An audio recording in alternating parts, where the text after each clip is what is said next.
अस्सलाम वालेकुम। आज के ट्यूटोरियल में हम वर्कशीट व्यू से रिलेटेड कुछ ऑप्शंस को जो है वो डिटेल से देखेंगे। तो सबसे पहले हम देखेंगे कि एक वर्कशीट को हम डिफरेंट विंडोज़ में किस तरह ओपन कर सकते हैं। फिर हम देखेंगे कि एक वर्कशीट को हम डिफरेंट जो है पार्ट्स में किस तरह डिवाइड कर सकते हैं, स्प्लिट किस तरह कर सकते हैं। हम जिस तरह अभी आपको ये नज़र आ रही है, इस वर्कशीट को 2 पार्ट्स में जो है वो स्प्लिट किया हुआ है। और लास्टली हम देखेंगे कि नंबर ऑफ़ कॉलम्स या सर्टेन नंबर ऑफ़ कॉलम्स या रोज़ को हम किस तरह जो है वो फ्रीज़ कर सकते हैं। जिस तरह अभी आपको नज़र आ रहा है कि ये 2 जो हैं फ़र्स्ट 2 रोज़ जो हैं इनको फ्रीज़ किया हुआ है। इसी तरह ये देख रहे हैं फर्स्ट कॉलम जो है वो फ्रीज़ हुआ है।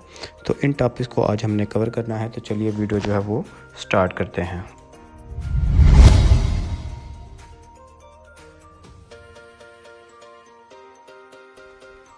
तो सबसे पहले हम देख लेते हैं कि वर्कशीट को मल्टीपल विंडोज़ में हम किस तरह शो करवा सकते हैं। ठीक हो गया। इसका फ़ायदा क्या होगा? इसका फ़ायदा ये है कि आपको 2 व्यूज़ जो हैं सेम वर्कशीट के 2 डिफरेंट विंडोज़ में नज़र आ रहे होंगे। अभी लेट्स सपोज़ ये आपके सामने एक अटेंडेंस शीट जो है वो बनाई है मैंने। अब लेट्स सपोज़ मैं इधर कोई चेंज करता हूँ, बिलाल है, इसकी मैं एब्सेंट मार्क करता हूँ। ठीक हो गया। अब इसका जो आउटपुट है, जो टोटल नंबर ऑफ़ पीस हैं वो ये देखें, ये इधर काउंट हो रहे हैं। ठीक हो गया।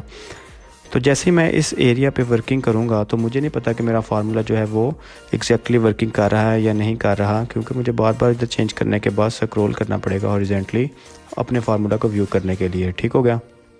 अगर आप इस चीज़ को जो है अवॉइड करना चाहते हैं और आप चाहते हैं कि आपकी जो फार्मूला है वो अलग से एक विंडो में नज़र आए, तो इसका सिंप्लीफाइड जो है तरीका ये है कि आपने क्या करना है, व्यू वाले टैब में जाना है, उसके बाद आपने विंडो वाले ग्रुप में आ जाना है।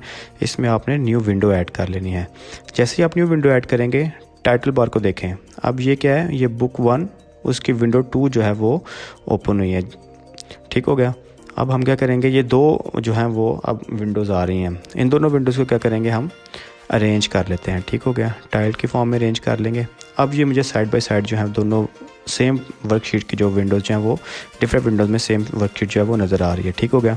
अब दूसरी वाली क्या है, इसको मैं स्क्रॉल करके फार्मूला को ओपन कर लूँगा और ये जो पहली वाली है इस पर मैं वर्किंग करूँगा। अब आपने देखना है। ठीक हो गया।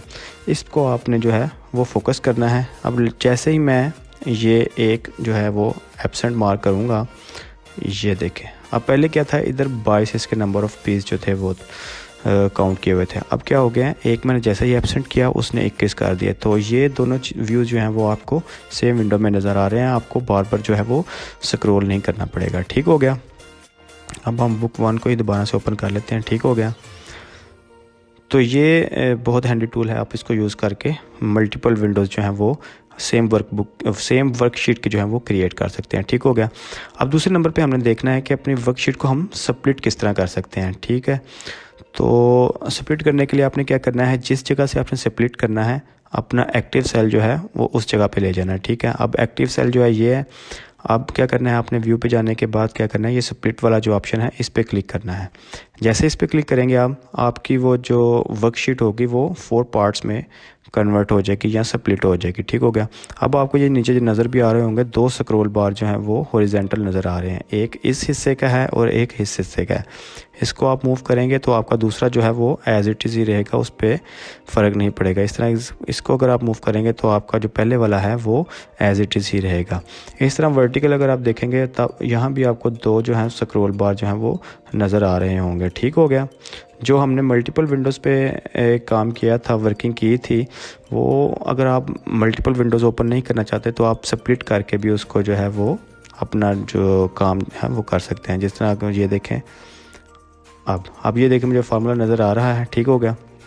अब मैं इधर वर्किंग करूँगा तो वो रिज़ल्ट जो है मुझे इधर जो है वो शो हो जाएगा। ठीक हो गया। अब हम इसको दोबारा से रिवर्ट कर लेते हैं। अब हमने देखना है कि रोज़ को और कॉलम्स को हम फ्रीज़ किस तरह कर सकते हैं। तो आपने क्या करना है, व्यू वाले टैब में जाने के बाद विंडोज़ वाले टैब में आना है और ये जो फ्रीज़ पेन्स के ऑप्शन है इसके ड्रॉप डाउन को क्लिक करना है। इसमें आपको 3 ऑप्शंस मिलेंगे, freeze panes, freeze top row और फ्रीज़ फर्स्ट कॉलम। सबसे पहला जो है इसको हम करके देख लेते हैं। इसको क्लिक करेंगे तो जहाँ पे आपका एक्टिव सेल होगा तो उस पॉइंट से क्या करेगा, ये दोनों जो है रोज़ को और कॉलम्स को जो है वो फ्रीज़ कर देगा। अब मैंने क्या सिलेक्ट ये B3 किया हुआ था, अब ये क्या करेगा B1 और B2 जो ये 2 रोज़ हैं इनको फ्रीज़ कर दिया है, और कॉलम इससे पहले तो सिर्फ एक या ये ए वाला जो है, तो ये क्या करेगा, इस कॉलम को जो है वो फ्रीज़ कर देगा। इसको हम अब फ्रीज़ कर लिया, ठीक है। अब जैसे ही मैं स्क्रॉल बार से इसको स्क्रॉल करूँगा, ये देख रहे हैं आप, जो ये 2 रोज़ हैं ये फ्रीज़ हो गई हैं, ये मूव नहीं कर रही, ठीक हो गया। ये स्क्रॉल बार को अगर आप ऊपर नीचे करेंगे तो वो जो है वो व्यू में रहेंगे, ठीक हो गया। इसी तरह ये जो कॉलम है ये भी फिक्स हो गया है, ठीक है। इसका फ़ायदा क्या है, ठीक हो गया। अगर लेट्स सपोज आप कोई काम कर रहे हैं, ठीक है, अब इसको हम अनफ्रीज़ करते हैं पहले, ठीक हो गया। आप ये देखें, स्क्रॉल करके नीचे आए, अब आपने देखनी है यूसुफ की अटेंडेंस देखनी है आप, और इस पे आप देखना चाहते हैं कि जिस डेट को ये प्रेजेंट है वो डेट कौन सी है। तो आप बार बार क्या करेंगे, स्क्रॉल अप करेंगे, देखेंगे, फिर स्क्रॉल डाउन करेंगे, तो ये काफ़ी हेक्टिक जॉब हो जाएगी आपकी। आप सिंपली क्या करें, फ्रीज़ पेन पे जाके फ्रीज़ करें, फ्रीज़ करने के बाद आप वर्किंग करें। अब जिस तरह ये श्याम है, अब ये एब्सेंट है, इसको ये इस डेट को एब्सेंट है, तो कौन सी डेट है, सिंपली जो है वो आपको नज़र आएगी कि डेट कौन सी है, ठीक हो गया। ये था फ्रीज़ पेन। जिस सेल पे आप क्लिक करेंगे उससे ऊपर वाली रोज़ और उसके लेफ़्ट साइड पे जो कॉलम्स हैं उनको ये फ्रीज़ कर देगा। इसको अनफ्रीज़ किया। अब एक जो 2 एडिशनल ऑप्शंस हैं इस फ्रीज़ पेन्स के अंदर, वो है फ्रीज़ टॉप रो और freeze first column. Top row को आप क्लिक करेंगे तो सिर्फ टॉप रो जो है वो फ्रीज़ होगी, फर्स्ट कॉलम पे क्लिक करेंगे तो सिर्फ फर्स्ट कॉलम जो है वो फ्रीज़ होगा। करके देख लेते हैं। अब फ्रीज़ टॉप रो की स्क्रॉल करें, ये जो फर्स्ट रो थी टॉप रो वो जो है फ्रीज़ हो गई, ठीक हो गया। फ्रीज़ फर्स्ट कॉलम करें, ये हॉरिजॉन्टली मूव करवाएं, ये फर्स्ट कॉलम जो है वो फ्रीज़ हो गया। तो व्यूवर्स, ये था आज का tutorial.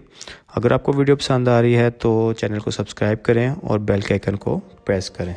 Thank you very much.